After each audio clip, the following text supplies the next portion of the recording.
कि दिल के अरे माया सुबन के बहे लागल बा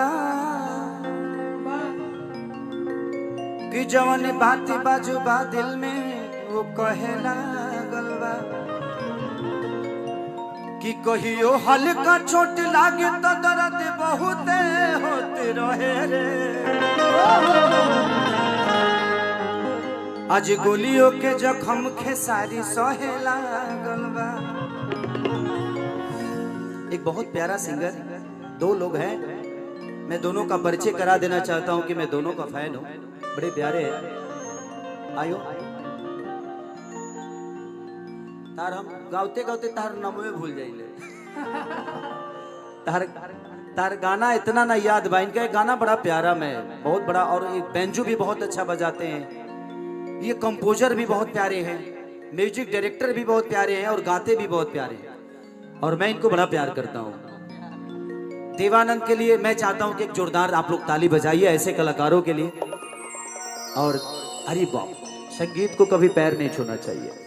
आप संगीत हो और संगीत की गरिमा हो, हमेशा ऐसे ही बस लोगों के दिल में रहना सीखिए, पूरी दुनिया आपकी हो जाएगी। एक हमारे दीपू बाबा हैं, इधर आइए, आपको भी परिचय करा दो। शुरुआत में इन्होंने मेरे साथ मेरा हेल्प भी किया है, और हम दोनों भाई साथ में, जब मैं साजन चले ससुराल का सिनेमा कर रहा था तो हम और दीपू एक ही कमरे में रहा करते थे, और ये सुबह मुझे उठा के लेकर जाते थे जिम कराने के लिए। जिम नहीं, फाइट कराने के लिए। मेरे लिए ये इन्होंने खाना भी बनाया है, मेरे लिए इन्होंने चाना फुला के रखते थे कि भाई आएंगे फाइट करके तो खाएंगे। तो उसके लिए दिल से आपका योगदान है मेरे जीवन में। ऐसे ही भगवान करें और हम सब एक दूसरे के साथ ऐसे एंजॉय करें। कभी कभी ऐसे में ज्ञानी हूं नहीं, बट पता नहीं दुनिया ने इतना कुछ सिखा दिया है कि अब जुबां पे सिर्फ ज्ञान की बात निकलती है, कुछ बुरा बोलने का मन नहीं करता। और अच्छा है, दुनिया ही सिखाती है। अगर ज्ञान धरती पे है तो किताब पढ़ने की जरूरत है नहीं, बस दुनिया को पढ़ लीजिए, पूरी दुनिया किताब है। ये प्यार काल परसों के कइल ना रहे, भुला गइलू ऐसे जैसे भइल ना रहे। रोना मत बेटा, आप रोते हो तो मैं इमोशनल हो जाता हूं। रोगे, कंट्रोल करना। कि जहां जईबू तो जा,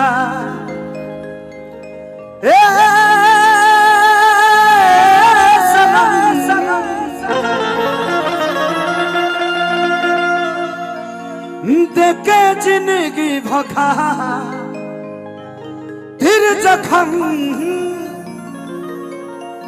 कि जनी सोचा हमारा बारे में,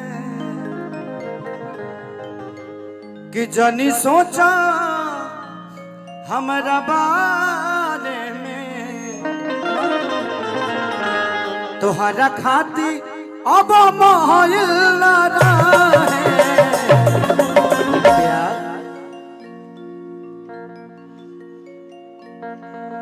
प्यार काल्हि परसों के आइल न रहे, भुला गइल वैसे जैसे भाइल न रहे।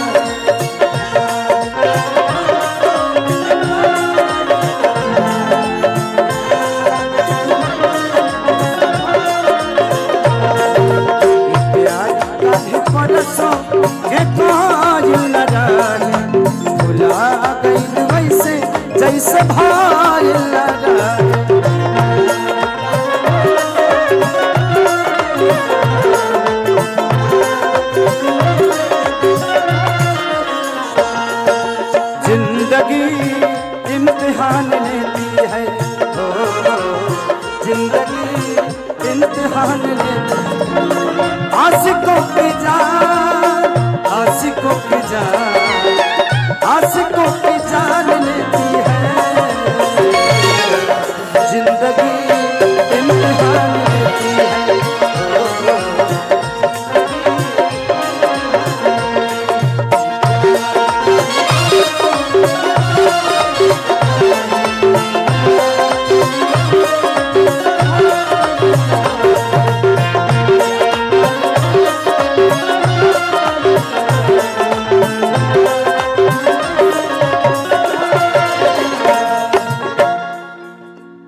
प्यारा जी पपीता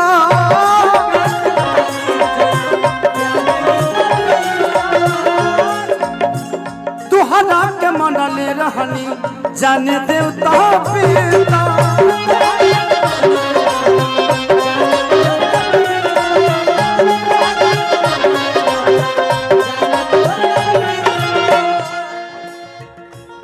तेरी जिंदगी रंगीन मेरा सादा है, तेरी जिंदगी रंगीन मेरा सादा है, और तूने जो दर्द दिया है उससे मेरा प्यार कई गुना ज्यादा है। गंगा के पानी जैसा प्यारा जी पपीता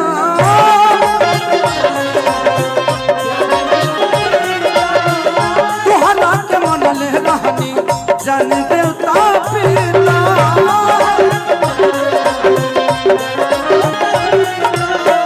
तुहरा के मनले रहनी जाने देवता पिता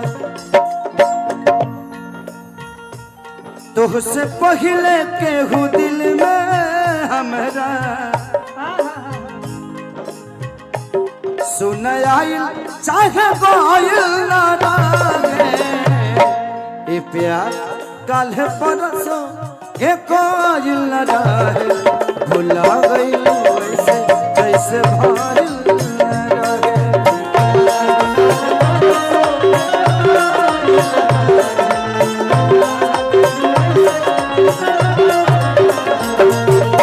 प्यार कल परसों ये कोइल ना रहे भुला गइल वैसे जैसे भाइल ना रहे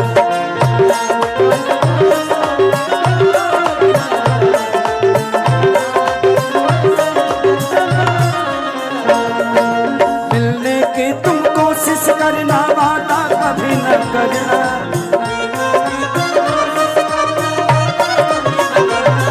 वादा तो टूट जाता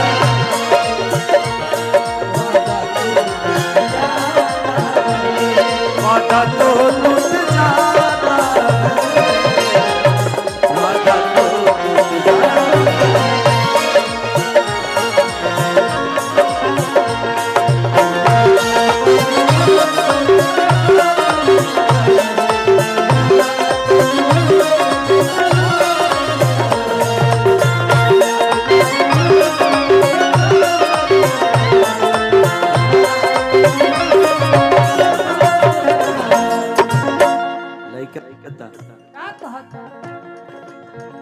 तुहके कमिलल जान हमके बदल के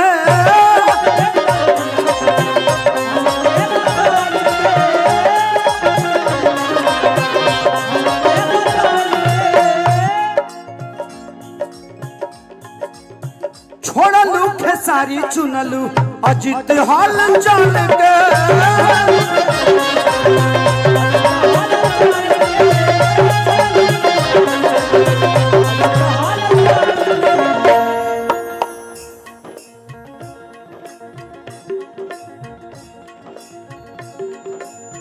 तेरे गम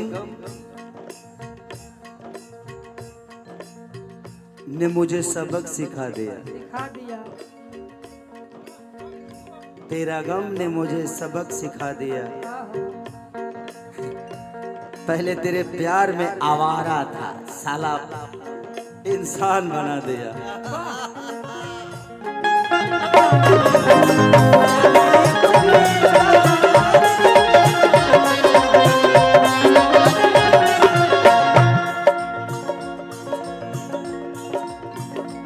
जो खुद पे ना हो तो वो इतबार कैसा, जो खुद पे ना हो तो इतबार कैसा, जो दुनिया का हेल्प ना करे वो सरकार कैसा,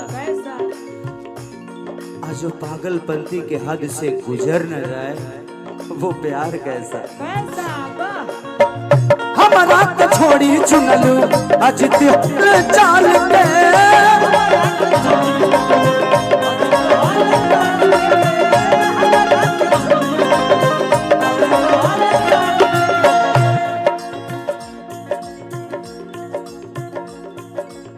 तो के देखते दिल में अरमा जगा ई सकेत रहे पायल लगा ए प्यार कल परसों के काजिल लगा भुला गइल वैसे जैसे भाइल ये प्यार कल परसों के वैसे जैसे भाइल